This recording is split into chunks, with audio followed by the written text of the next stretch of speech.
Thank you, Mr. Speaker. First off, I want to thank the Republican leadership team and Republicans in the House for your votes to keep the government open, keep the government funded. Usually this is a House problem. It's in the Senate right now. The Senate can't find the votes to keep the government open, and it's Democrat votes. And I thought you made a really good point, Mr. Speaker, that I do think in the Democrat senators' hearts, they want to vote to open the government up. They don't want to hurt the American people. But we've seen they have a radical base, a base that's out of control. And if they vote to open up the government, what's going to happen is they are going to be primaried. They are going to be attacked. Maybe their funding might dry up. And so this shutdown is not about the American people, not about the pain that America experiences because of the shutdown. This is because Democrats are concerned about their own hide, and they've sold the country to the most radical element of their country. And I think that's really shameful. It's too bad. I also want to thank the Congress, led by Sam Graves. Many of you have seen what's happened with our air traffic control system. It's old, it's antiquated, it's safe, but it has to be massively rebuilt. We need a new system, and I want to thank the House for leading that effort. We've asked for $31.5 billion.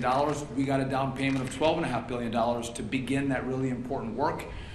Before the shutdown, we have crafted our teams in a way that can keep that work moving forward. It doesn't stop during the shutdown because, again, 6 months from now, you all won't care that Democrats shut the government down. You'll want to know what the results are and the progress of building this new system. So that is still operational. But I do want to talk about air traffic controllers for a moment because I think this is incredibly important.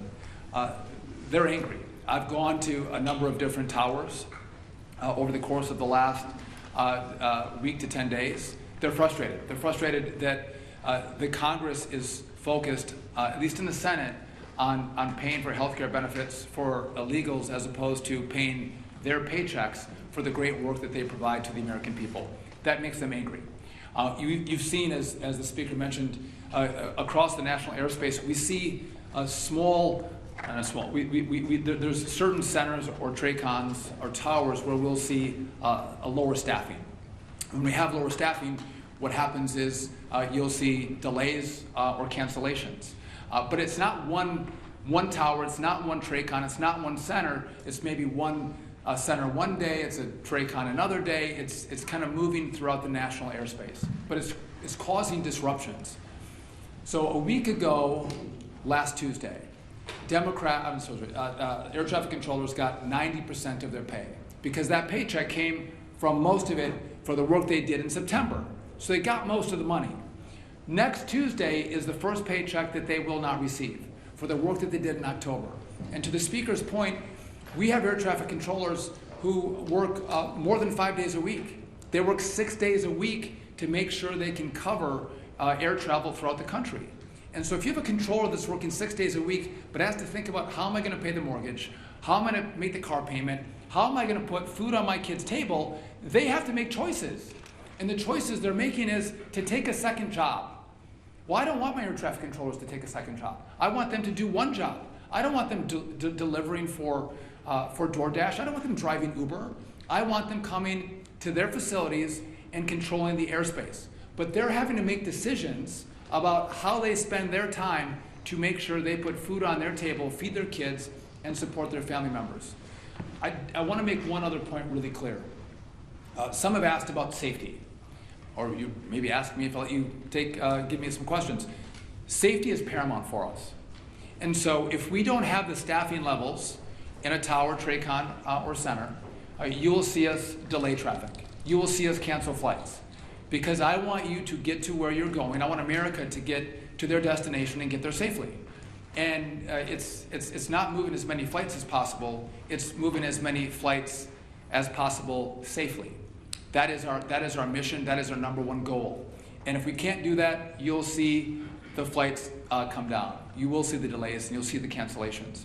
One other problem that I want to address that we're seeing now in the shutdown, you've seen that we don't have enough air traffic controllers. We're 2,000 or 3,000 air traffic controllers short. And so what I've done is I've developed a plan to supercharge air traffic controllers into our system. The president said, bring in the best and the brightest, young men and women to work in this space, which is what we've done. We've shortened the timeline from testing to get into to our facility where we train our air traffic controllers in Oklahoma City. Shorten the timeline, get the best and the brightest. The highest test scores come in first. And that's what we've done. It's going to be a multi-year process to make up the shortfall that we have in the system.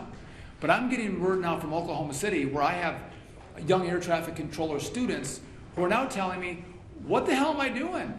Why am I going to take this job? They're thinking about leaving the academy, smart young men and women, because they don't want to work for a system that won't pay them, that doesn't guarantee them a paycheck. And their paychecks are at risk. We pay those controllers as they go through the academy. We don't pay them a lot of money either. They rely on that. And when that money doesn't come, it creates not just disruptions for when Democrats in the Senate decide to forego the crazy left and actually fight for America. That's problems that ricochet in the months and the years to come. And I think it's important that we tell that story because if we don't, I think that you can give the Democrats a pass. We have to talk about the real consequences of what the shutdown does, talk about who we're fighting for, and why this matters. To, again, open up your government. Open it up. It's easy. And then sit down and negotiate. Have a conversation. But to allow the radical element in the Senate to hold America hostage, I think would be shameful. That's not how we operate. We don't negotiate when that is the structure set by Democrats. So I'm all in favor of making sure this funding comes. Let's open it up. Let's have a great conversation. Let's figure out where we go forward. And I think that would be the most common sense approach. But I'll just tell you this. I want to reiterate, we are all about safety. And we will make sure we work every day on that part of our job. But again, I can't guarantee you that your flight's going to be on time. I can't guarantee you that your flight's not going to be canceled. It's going to depend on our air traffic controllers coming in to work every single day. And again, my message to them is, one, thank you for coming and working. We appreciate that. Come to work, even if you don't get a paycheck. We need you to come to work. But if they do not, we'll know whose fault it is. And I just want to say, as I introduce Sam Graves, Sam has been a champion in the airspace. The industry loves him. No one has done more to drive this reform of how we build a brand new air traffic control system, thinking it through, driving it through the Congress, making the sales pitch than Sam Graves. And I couldn't be more grateful for his friendship and partnership. And so I think Sam is going to go right now. And again, I appreciate the leadership team here as well. Even guys from Minnesota are okay too. So.